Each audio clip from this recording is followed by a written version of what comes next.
Après tant de frustrations et d'injustices pendant tant d'années du peuple palestinien, pourquoi s'étonner de voir ce que nous voyons maintenant?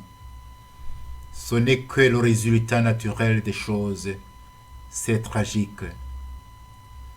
Devant cette idéologie suprémaciste d'Israël, qui colonise avec arrogance d'autres peuples, armes sophistiquées dans la main, mais peur phobique dans le cœur, au milieu des ennemis, devant une communauté internationale complice et hypocrite, comment s'étonner de voir ce que nous voyons maintenant? C'est tragique. J'ai entendu certaines autorités israéliennes demander avec une certaine menace tous les pays du monde de condamner les Palestiniens. Mais peine perdue, vous êtes aussi des assassins. Avant d'être victimes, vous êtes aussi des bourreaux. Seulement, laissez-moi pleurer pour ces bébés palestiniens et israéliens qui meurent sous les bombes.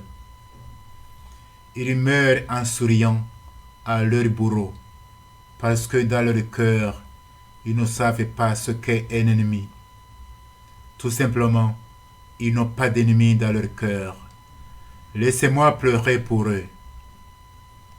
Et vous, dirigeants occidentaux, vous vous cachez derrière les rideaux de liberté et de démocratie, tout en pratiquant une dictature oligarchique dans vos pays et dans le monde.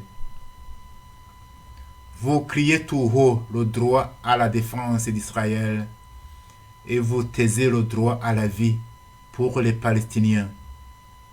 Vous aussi, vous êtes menteurs et assassins dans l'ombre.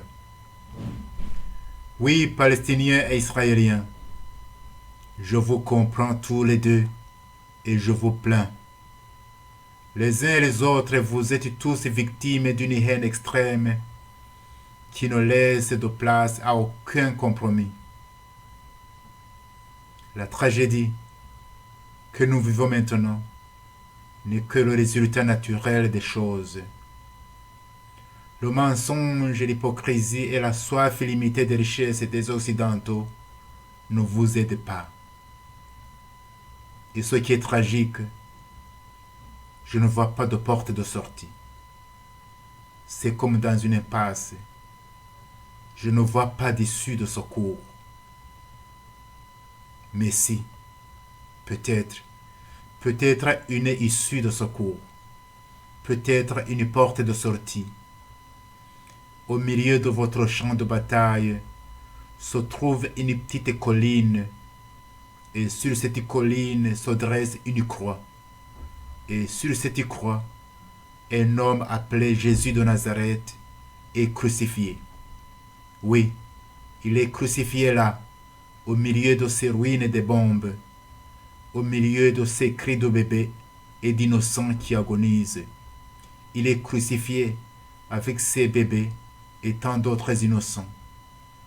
Et du haut de cette croix, cet homme appelé Jésus dit à tous les hommes, je suis le chemin, la vie et la vérité. Oui, Dieu est grand et miséricordieux. Il y a toujours une issue de secours.